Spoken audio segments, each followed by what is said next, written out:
Evangelho de Mateus, capítulo 9, versículos de 9 a 13. Partindo Jesus dali, viu um homem que estava sentado no telônio, chamado Mateus, e disse-lhe: Segue-me. E ele, levantando-se, o seguiu.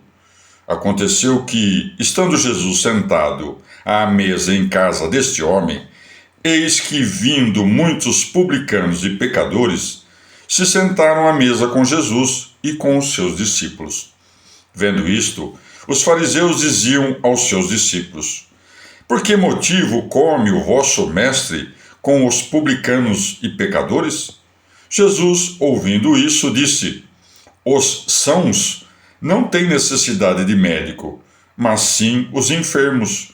Ide e aprendei o que significa: Quero misericórdia e não sacrifício, porque eu não vim chamar os justos, mas os pecadores.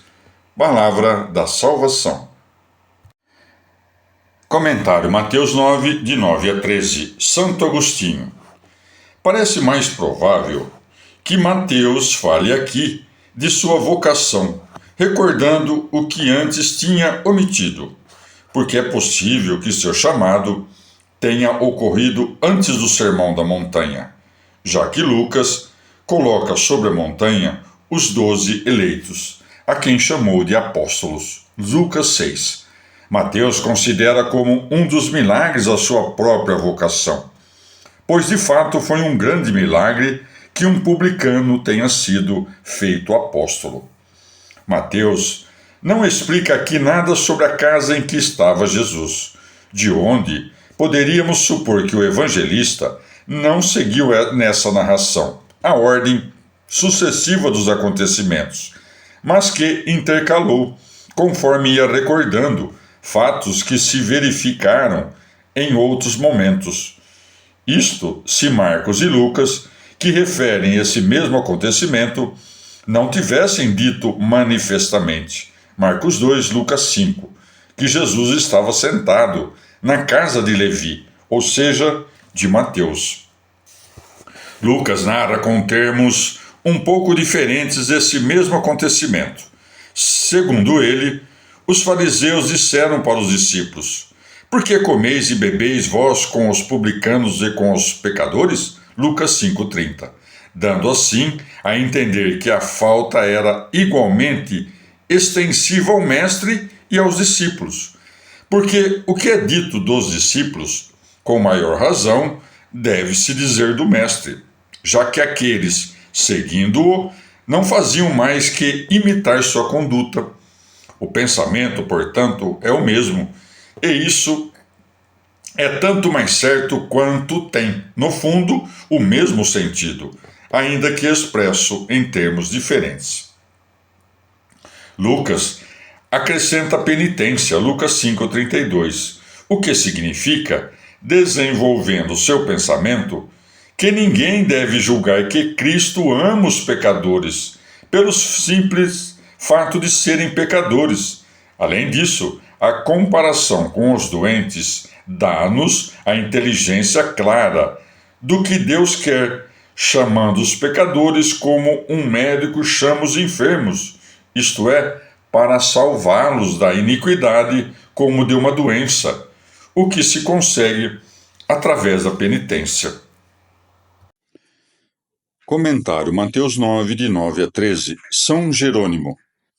Os outros evangelistas, Marcos 2 e Lucas 5, por respeito e honra do mesmo Mateus, não quiseram chamá-lo pelo nome com que era vulgarmente conhecido, mas chamaram-no de Levi, pois ele usava esses dois nomes.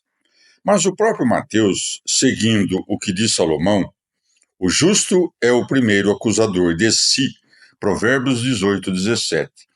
Chama a si mesmo de Mateus e de publicano, para mostrar a todos os que o lerem que ninguém deve desesperar de sua salvação, caso se converta de uma vida melhor, já que ele mesmo foi repentinamente transformado de publicano em apóstolo.